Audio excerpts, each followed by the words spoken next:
afternoon po sa ating lahat. Hindi naman po tayo sa ating katabi. Ayan. Sabihin nga po natin, napakaganda mo. Napakagwapo mo. Kasi nga po yun. Kasi marami ako po yung bless na nag-agalak sa pagdayo ko sa pagdito.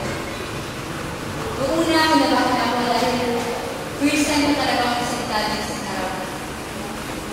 Hindi ko ako alam kung noong una hindi ko alam kung makakagawa ako pa talaga ako ng sermon. But then, nagpasalamat ako sa kanya dahil binigyan niya ako ng chance para magsalita din sa harapan. Because I first pagtayo is upang i-share ang salita niya. Tayo na manalangin. Lord Jesus, come in your holy presence this afternoon. Thank you, God, for this wonderful day that you've given us. Bless each and every one of us as we listen to your word. Help me, O God, as we deliver this short message, and let this message remain in our hearts, O Lord, and always remember how much you love us. We love you, Lord. In Jesus' loving name, we pray. Amen. Nasubukan na po ba natin mauhaw? Yung di ko uhaw na uhaw. Siyempre po, lahat po tayo na uhaw. Pati ako, nahuli na. Physically, nauhaw po tayo sa tubig. Di po ba? Emotionally, sa pagmamahal, at sa spiritual aspect ko, nasubukan na po ba natin mauhaw sa Kanya? I thirst. This is the fifth word that Jesus spoke from the cross. The shortest statement that our Lord Jesus made from the cross is the one found in the Gospel of John, chapter 19, verse 28. I thirst. This simple word reveals to us the heart of Jesus, and we see His love in a deeper way. There are three portraits of Jesus. The first one is the suffering of the Son of Man. Jesus was truly man, and He don't ever deny His humanity. Totoong tao po si Kristo. Nakaranas na po siya ng physical pain, nung siya ay pinagpakalawa ng mga soldiers. At nasubukan din po niyang mauhaw. Nauhaw ang ating Panginoon kung siya ay nasa krus. At sa lahat, kahit sino po, sa lahat ng dumadanas ng physical pain, laging tubig po ang hinahanap. Di ba nga po, water therapy? Some people will look for strong drink for them not to feel the pain. The Roman soldiers offered a strong drink to Jesus, but He refused to take it. Why?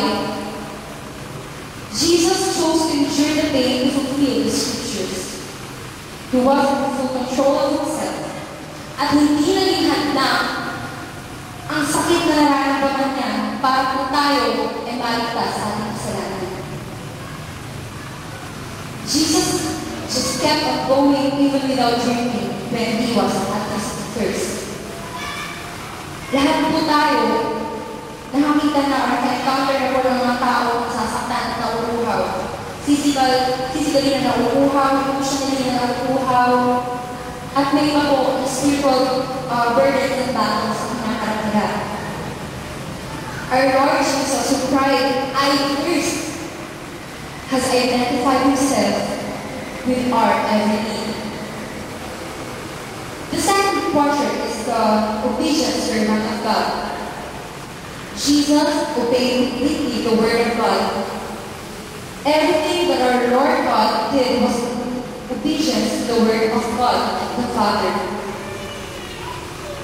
We are not surprised that the Lord Jesus thirsted.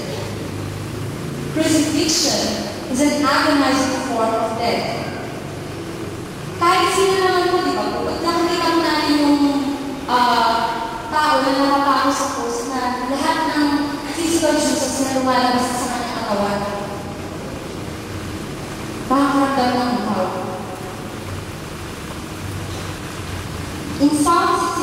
talks about this when it describes his sufferings. In verse 20 of Psalm 69 says, "Reproach hath broken my heart. I am full of heaviness, and I looked for someone to take pity, but there was none. And for comforters, but I found none."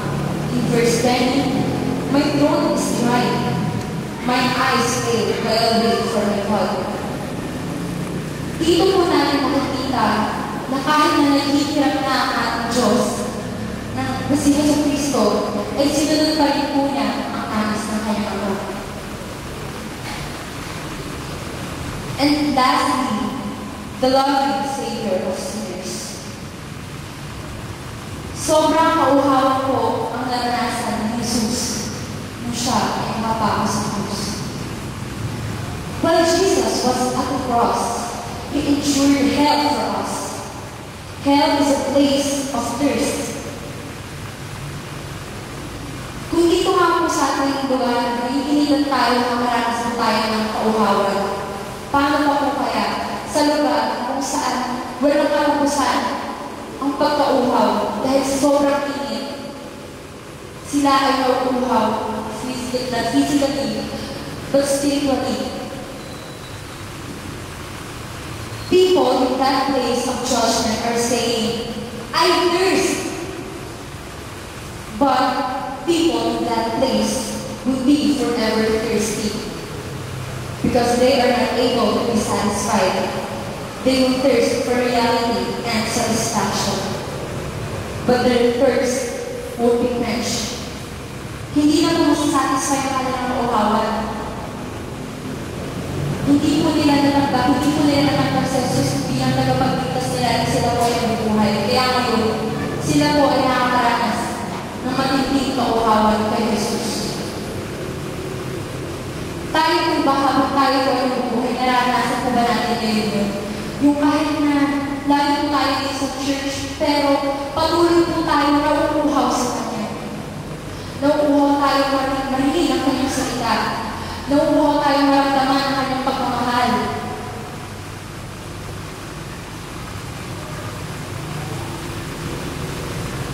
Si Jesus po ay nauuhaw. Nauuhaw na tayo ay maligtas sa ating mga kasalanan. Because of His amazing love, He chose to be crucified and He chose to drink the cup that is